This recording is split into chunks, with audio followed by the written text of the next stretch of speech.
Olá pessoal, tudo bem com vocês? Bom, estamos aqui então com o nosso tradicional vídeo de atualização de leituras, né? Então nesse vídeo eu faço um apanhadão do que eu li aí nos últimos 3 meses, tá certo? Porque eu tava vendo aqui, o último vídeo que saiu sobre as leituras que eu fiz, que estou fazendo no momento, que eu pretendo fazer nos próximos meses, acho que foi em outubro, não, foi em novembro. Foi em novembro o último que eu fiz, né? Que eu fiz de setembro e outubro. Então, nesse vídeo eu vou comentar o que eu li entre os meses de novembro, dezembro e agora em janeiro, né? O que eu estou lendo agora em janeiro, que não mudou muita coisa, tá, gente? Eu continuo ainda com os mesmos livros em andamento. E aí no final do vídeo eu comento com vocês o que eu pretendo pegar, assim, de livro, né? O que tá na minha TBR, né? Uma TBR bem pequenininha, são só 2 livros. Assim que eu terminar, então, de ler 2 dos livros que estão em andamento agora, né? Então, terminando esses 2, eu já vou pegar mais 2, tá? Mas aí, vamos lá, então. Eu vou comentar com vocês, começando então com uma das minhas leituras. Gente, eu não lembro qual foi a ordem aqui, tá? Eu li bastante nesses últimos 3 meses. Eu tô muito contente, apesar de eu não ter finalizado nenhum calhamaço que eu comecei, mas eu li bastante. Então, acho que a última resenha que saiu no canal, penúltima resenha que saiu no canal foi então A Abadia de Northanger, da Jane Austen, que eu fiz uma releitura nessa edição aqui da Penguin. Tem vídeo aqui, eu vou deixar linkado aqui nas descrições, tá? Os vídeos que saíram dos livros que eu vou comentar, né? Não foram todos, mas alguns saíram. Os vlogs também, eu vou deixar tudo aqui para vocês verem, tá? Quem perdeu. Então tá aqui, foi uma excelente releitura, apesar das minhas críticas que eu tive em relação a essa edição, tá bom? Vejam lá o vídeo que eu explico melhor, porque teve algumas escolhas aqui não sei se foi de tradução, de preparação, não sei, que eu não curti tanto, tá? Pessoalmente falando, tá bom? Minha opinião, tá? Não está talhada em pedra, ela pode mudar daqui a um tempo. Mas, tirando esse pequeno problema que me incomodou, foi uma excelente releitura, adorei revisitar essa história que foi ganhando o meu coração ao longo do tempo, né? Vocês sabem, eu comentei no vídeo que A Abadia não era o meu livro favorito da Jane. Quando eu li a primeira vez, eu não curti tanto, eu tava muito na vibe de Orgulho e Preconceito, de Razão e Sensibilidade, que são livros, né, mais longos, né, mais densos, né? Desse sentido de personagens passarem por uma jornada, né? A Catherine também passa por uma jornada. A Catherine aqui passa aí por um processo de amadurecimento, tá certo? Mas é um livro mais singelo, é um livro menor, né? Como vocês podem ver. É um livro menor, é um livro mais paródia, né? A paródia do gótico. Então é isso, excelente releitura aí, tá completando o nosso aqui no canal. Muito em breve a gente consegue, então, ter resenha de todos os livros da Jane, né? Os romances, pelo menos, né? E aí, lembrando que esse ano a gente vai ler, então, Mansfield Park, tá? Para o Jane Austen July, tá bom? Então, se você quer ler Mansfield Park, segura aí o seu Mansfield Park pra gente ler juntos aí. Mas tá aqui, mais uma Jane Austen, então, pro canal. A outra leitura que eu fiz, essa foi para o Natal, junto também com o livro do Tolkien, né? Eu fiz uma resenha dupla aqui no canal, foi a última resenha que saiu aqui no canal. Foi essa coletânea de contos aqui, os melhores contos de Natal, de vários autores, tá certo? Gente, coletânea maravilhosa. É uma coletânea que você só vai achar em sebo, tá? Não tem a venda, assim, em livrarias nem nada, mas você acha em sebo. Foi publicada pelo Círculo do Livro, né? Que era um clube do livro no Brasil, acho que nos anos 80, 90, já antiguinho, tá? A minha edição já tá bem velhinha. Gente, contos riquíssimos, assim, eu não esperava que eu fosse gostar tanto dessa coletânea, assim, um conto melhor do que o outro. Tem um conto aqui que eu não curti tanto, tá? Um ou outro, assim, que eu achei meio esquisito. Mas de resto, assim, coletânea maravilhosa. Tem vídeo aqui no canal junto com a resenha do livro do Tolkien, tá? Também de Natal. Então quem quiser aí saber mais sobre essa coletânea, assiste lá. E falando em Tolkien, né? Junto com a coletânea dos melhores contos de Natal aqui, que eu comentei no vídeo, eu também comentei o Cartas do Papai Noel, tá certo? Esse livro maravilhoso do Tolkien, gente. É um livro assim, olha, pra você que é fã do Tolkien, ou até mesmo pra você que gosta de literatura infantil, né? Esse livro aqui é um prato cheio. É muito gostoso, é muito bonito. Foram cartas de Natal que o Tolkien escreveu para os seus filhos ali ao longo dos anos, né, para os seus 4 filhos, todo ilustrado. É um livro, como eu falei para vocês no vídeo, para vocês lerem junto com os filhos, junto com o afilhado, junto com o sobrinho, entendeu? Vale muito a pena, é engraçado, os personagens também são muito engraçados. Essa edição aqui tá muito legal, porque realmente ela foi pensada para crianças, tá, gente? Tanto eu tava vendo o vídeo do canal Tolkien Talk, sobre essa edição específica aqui do Cartas do Papai Noel, a editora pensou para crianças, tá? Então, se você quiser presentear uma criança que, obviamente, já saiba ler, né? Já é alfabetizada, né? Esse livro aqui é uma excelente pedida, muito gostoso de ler, foi uma leitura fluida, uma leitura leve, que eu tava precisando, né? Leituras leves, final do ano eu só faço leitura leve, tá, gente? Eu não faço leitura pesada, de jeito nenhum. Tolkien para crianças, gente. Tolkien para crianças é um barato. É um barato. É maravilhoso, maravilhoso. Olha, eu tô assim coçando para ler mais livros do Tolkien escrito para crianças, né? O Tolkien escreveu muitos livros para os seus filhos, né? Que foram publicados, o Roverando, o Senhor Bliss, né? Eu tenho, inclusive, o Roverando, acho que é o Roverando que ficou no Brasil, aqui na minha estante, eu comprei faz um tempinho aí. Vamos ver, né? Eu vou ver se eu encaixo aí nas minhas leituras, né? São leituras mais leves, mais curtas, mas que vale muito a pena. Tolkien para crianças é sensacional, gente. Vale a pena demais, não só para crianças e adultos também. E aí, nos últimos 3 meses aí, eu fiz, então, a primeira parte da minha releitura de Percy Jackson. Gente, eu li em 3 meses, eu li um por mês, literalmente. Eu li em novembro, dezembro e em janeiro, que foi, então, a série Percy Jackson e os Olimpianos. Chegamos na metade, tá certo?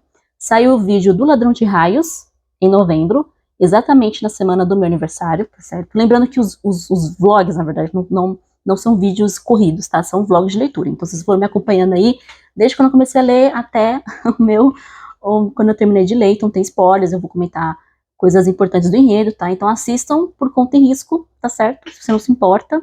Ou então se você fala, putz, eu quero ler, mas eu não quero pegar spoiler. Então salva o vídeo aí na sua biblioteca, e aí quando você ler, você assiste meu vlog, tá bom?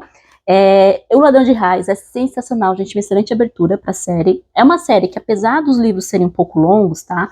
Flui bastante, é uma linguagem jovem, é uma linguagem realmente com um público infanto-juvenil, tá bom? Pra quem não sabe, o Percy é um semideus, filho aí de Poseidon, então ele vai parar no acampamento Meu Sangue, etc. Não vou aqui contar a história inteira, tá? Assistam lá o vídeo.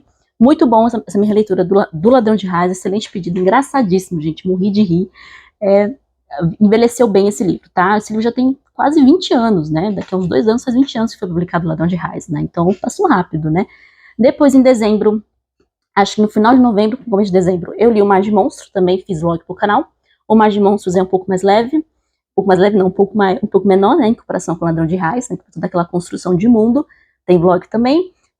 Divertidíssimo também, tem toda uma referência aqui à história de Ulisses, né, da Odisseia. Então os monstros aqui que aparecem são monstros que são citados aí na Odisseia. Muito legal essa segunda parte do livro. A gente conhece um novo personagem aqui também, né, um amigo do Percy, que vai ser muito importante, tá, para nos próximos livros também, muito bom. Chuchuzinho. E aí chegou o terceiro livro. Vocês assistiram o vlog da Maldição de Titã? Pois é, gente, eu tenho uma relação de amor e ódio com esse livro. Eu gosto e não gosto desse livro ao mesmo tempo, tá? Eu tenho alguns probleminhas com esse livro, não vou falar aqui, vou deixar vocês assistirem lá o vlog que eu fiz. Assistam, gente, tá bacana, tá? A pessoa me veio reclamando aqui de algumas coisas desse livro. Mas assim, gente, é aquele livro que, como eu falei lá no vlog, é um livro que fecha aí a primeira parte da saga, né, de 5 livros do Percy. Então é um livro de transição. Então a gente vai aparecer aqui personagens novos, vai aparecer aqui algumas coisas um pouco mais, né, adultas, assim, adultas, entre aspas, tá? Nada, não pensem vocês que tem palavrão, nada disso. É que esse livro é o que o Cálice de Fogo é para o Harry Potter, tá? Então quem leu o Cálice de Fogo vai saber aí do que eu tô falando, sabe como acaba lá o final do Cálice de Fogo, que é tristíssimo, cara. Acho que só não é mais triste que o final da Ordem da Fênix, tá? A Ordem da Fênix me destruiu, assim, total. Então, é um livro que tem uns momentos mais tensos, né? Mas tem umas coisas que eu não gosto desse livro, né? Eu não curto tanto. Mas assistam lá o vlog, caso vocês queiram saber o que me irrita tanto na Maldição de Titã, tá certo? Então, de leituras concluídas foram essas, tá? Tem que bastante coisa, né, gente? Pra quem tava aí de ressaca, não tava conseguindo ler muita coisa, eu li muita coisa nesses 3 meses. Agora eu vou guardar essa pilha e vou pegar para vocês os livros que estão em andamento. Voltei então com a minha pilha de livros em andamento, gente. Não se assustem, tá certo? São livros que estão em andamento já há bastante tempo. Tenho aqui que eu comecei a ler no final do ano passado somente, que foi então O Conde de Monte Cristo. Tá? A leitura que eu comecei então no final do ano passado, como eu falei para vocês no último vídeo de atualização de leituras, foi então O Conde de Monte Cristo. Gente, eu li muita coisa, eu já tô na página 311, ó, no capítulo 3 da segunda parte, Deslumbramento, né? E realmente, gente, é uma leitura fluidíssima, você começa a ler, você não quer parar. Eu só não li mais porque eu estou com outros livros em andamento também, eu tô aí também com outras leituras, então não tá dando pra dar, assim, toda a atenção pro Conde, mas sempre que eu pego pra ler o Conde, vai fácil, 10, 20 páginas, assim, fácil, fluidíssima demais. Então, gente, o que conta a história do Conde de Monte Cristo? Eu acho que nessa altura do campeonato aqui. A maioria de vocês conhece a história do Conde de Monte Cristo, que é um rapaz, um marinheiro, né, que foi acusado injustamente de um crime de conspiração. Aqui se passa na França, né, então a França, logo após a prisão é de Napoleão em Elba, né, Napoleão foi preso, e todo mundo que era aliado a Napoleão também foi perseguido e foi preso, etc. Então quem era bonapartista, né, era considerado aí um conspirador contra o rei, né. E o caso aqui do Edmond foi isso, ele foi acusado de conspiração contra o rei, né, ele foi acusado de ser bonapartista, porque na verdade foi um complô que fizeram contra ele, né, alguns inimigos dele que tinham inveja dele.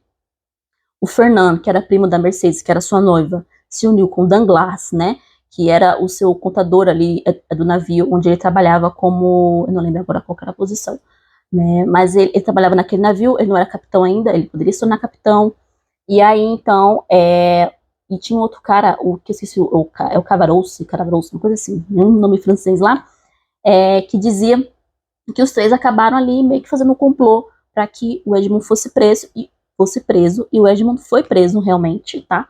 Injustamente, ele ficou por volta aqui de 14 anos na prisão, tá? Sem julgamento, tá, gente?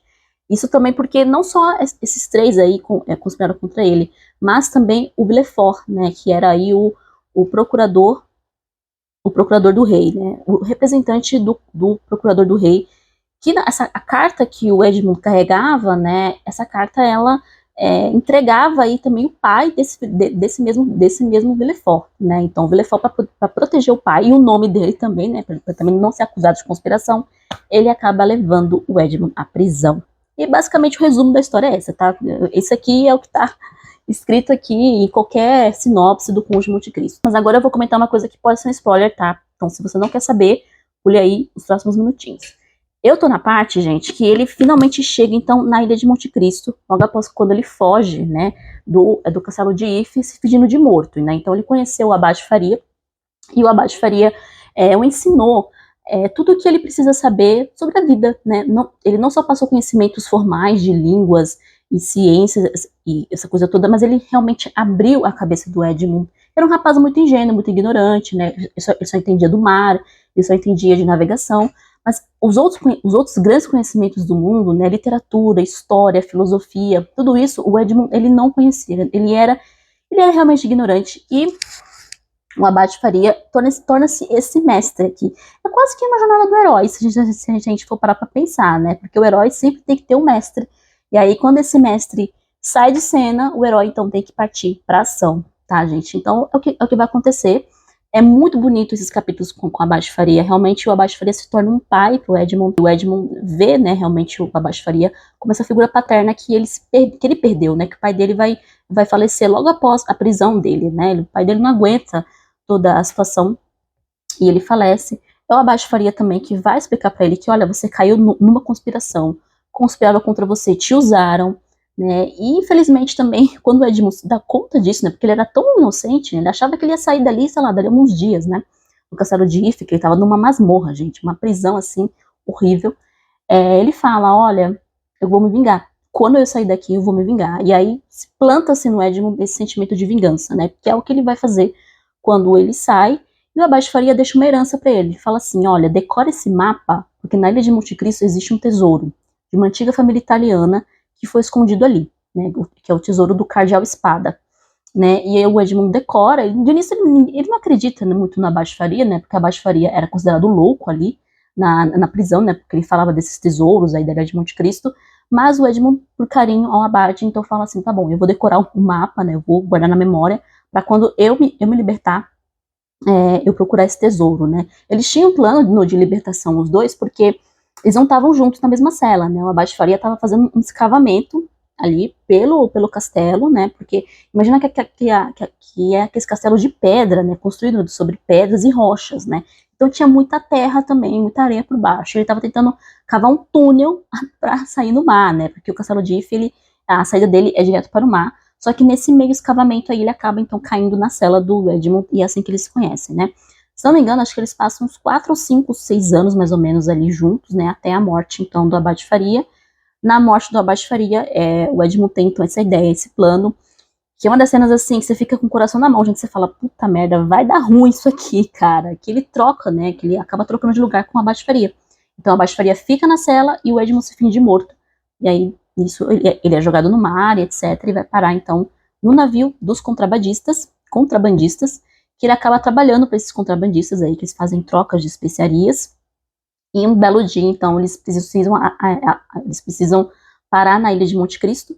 E aí o Edmund faz ali um esqueminha, né? Finge que está doente, finge que se machucou, para poder ficar para trás, para poder então ir atrás do seu tesouro. E é aqui exatamente onde eu parei, tá certo? Então, assim, gente, maravilhosa, maravilhosa essa leitura mesmo. Eu mal posso esperar para quando eu terminar de ler, eu vir aqui fazer um vídeo com vocês. Vai ser um vídeo grande, tá, gente? Porque é o tamanho do livro.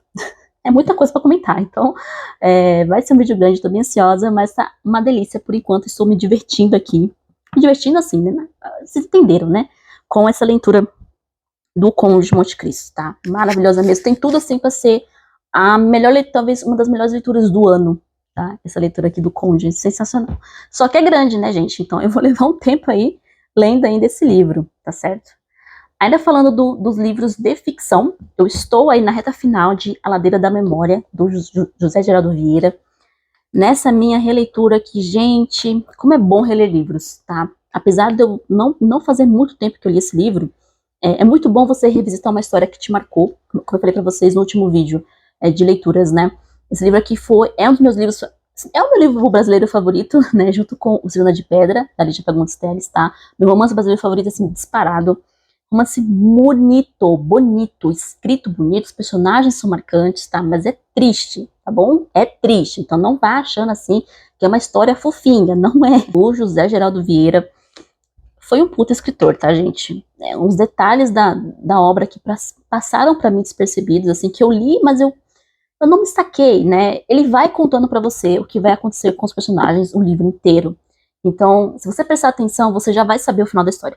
Se você prestar muita atenção nos primeiros capítulos, tá? Algumas coisas que os personagens falam, algumas conversas entre eles, você vai sacar, isso aqui eu acho que eu já sei para onde vai. Apesar de que a reviravolta aqui no meio do livro realmente te pega de surpresa, tá? Então, se você não sabe nada da história e acha que vai dar certo, mais ou menos, mais ou menos, a reviravolta aqui te pega de surpresa total, mas talvez não pegaria se você sacasse as dicas que o autor vai jogando para você aqui, no caso da Renata e do Jorge, né, que é um casal impossível, né, um amor impossível. Ela é casada, parece que ele e o marido dela não se dão muito bem, né, é um casamento infeliz, né, então eles dois acabam ali se envolvendo entre eles, porque são muito parecidos. Ela é muito inteligente, muito intelectual, ela, assim como o Jorge também, e aí cria essa fagulha entre eles, né? Ela se apaixona por ele lendo os livros dele, né? Então, antes disso, ela era uma leitura do Jorge, né? Que ele é um médico e escritor também, e aí eles se aproximam e começam, então, uma relação, né? Só que é um amor que a gente sabe desde o começo que está fadado ao fracasso. Então, um baita romance, tá, gente? Um baita romance mesmo. Eu já estou terminando, tô aí na página 252, ó. Não, eu tô na página 250, já passei na metade. Então, em breve a gente conversa mais sobre A Ladeira da Memória. Agora, os de não ficção, tá? Eu sigo, então, na minha leitura do Mulheres que Correm com Lobos, tá bom? Eu terminei ontem à noite, hoje é terça-feira, quando eu tô gravando esse vídeo, né? Eu terminei ontem à noite, na segunda-feira, o capítulo 9, e vou começar, então, o capítulo 10, As Águas Claras, o Sustento da Vida Criativa. Aqui, a Clarissa Pinkola Estés, ela vai começar, então, a falar dessa vida interior, né, que toda mulher precisa ter, nessa vida criativa, nessa vida mais, não só a vida prática, né, a gente não pode ser seres de somente vida prática, mas também de vida criativa. Isso também serve para os homens, mas aqui ela fala em especial para nós mulheres, né, de como cultivar essa vida criativa, essa vida interior. Ter uma vida interior ajudaria muito a entender alguns conflitos que a gente tem, conflitos internos, as dúvidas, os medos que a gente tem. É interessante que a Clarice ela vai entrar nesse assunto agora, né? A gente passou todos os capítulos aí, mais da metade do livro, falando dos conflitos que nós mulheres podemos ter, conflitos psicológicos, tá, gente? Ela fala aqui de psicologia, tá bom? É psicologia, tanto que eu já expliquei para vocês que ela é uma autora junguiana, ou seja, ela é da escola de Carl Jung, né? Os maiores psicólogos aí do século XX. Então, ela fala aqui de psicologia. Então, ela vai analisar a psique. Então, todos os contos aqui que a gente lê, ela vai fazer uma análise psicológica desses contos, como que os personagens eles se encaixam na nossa psique. Fulano de tal, por exemplo, é o ego, né? O último conto aqui da Foca, né? O homem da história, ela coloca como o nosso ego, né? O ego da psique, tá, gente? Não somente o ego de, esse egoísta, não, o ego da psique, tá? E como é que esse ego, às vezes, é difícil da gente alimentá-lo, é difícil a gente lidar com ele, etc. Então, muito bom, gente, muito bom, muito rico. Eu comentei até no Instagram, essa aqui tem tudo para ser também uma das melhores leituras do ano, tá? É uma leitura que flui muito, apesar de ser um assunto complexo, tá bom? Porque ela vai falar de termos, às vezes, psicológicos, self, coisas assim, que eu sou leiga, não sou psicóloga, nunca estudei nada de Carl Jung, nada que uma releitura, uma pesquisinha aqui e ali não ajude, tá certo? Muito bom mesmo essa leitura, eu tô gostando bastante, tá? E um outro livro também que exige de você, assim, um certo calejamento, tá? Que não é uma leitura, assim, apesar de ser uma leitura boa e fluida, não é uma leitura fácil, que é, então, O Outono da Idade Média, do Johan Huizinga. Eu estou lendo agora, gente, o capítulo referente à arte na vida, é o capítulo 18. Esse aqui eu já tô praticamente aí na reta final já, falta pouco para eu terminar, passei na metade. E eu lembro que eu falei para vocês que os capítulos sobre filosofia estavam me deixando com a cabeça doendo, né? De tão complicados que estavam. Agora, a gente entrou na parte da arte, que é uma parte que eu gosto, que me interessa muito. Então, agora tá mais fácil. Apesar de que, né, o autor faz umas análises ali bem profundas mesmo a respeito de como a arte era vista, de como a arte era produzida, para que servia a arte no final da Idade Média, que não tem a mesma finalidade. Para nós tem hoje, né, os medievais, eles não contemplavam a arte como a gente contempla hoje, para dizer uma coisa utilitária, em certo aspecto, tá? Então, aquelas artes sacras, funerais, essas coisas todas, elas tinham uma utilidade. Elas não eram só para ser bonitas, não, tá? Muito bacana, gente, muito rico também. Pode ser se tornar uma das minhas leituras do ano, sim, tá? Apesar de eu ter começado a ler no ano passado. Tô com ele, gente, eu tô há quase um ano lendo esse livro. Em março faz um ano. Mas tudo bem.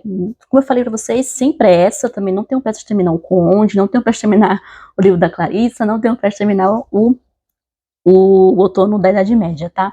Mas é isso, uma leitura riquíssima, estou amando. Esse aqui eu tô lendo mais ao final de semana, né? Enquanto que os outros eu leio aí, dividido aí ao longo da semana. Muito bem, agora falando das próximas leituras, gente, eu falei errado, não são 2 livros, são 3.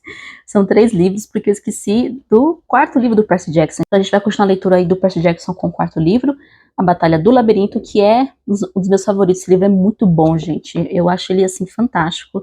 Dá, assim, aquela alavancada depois dos altos e baixos do livro 3, né?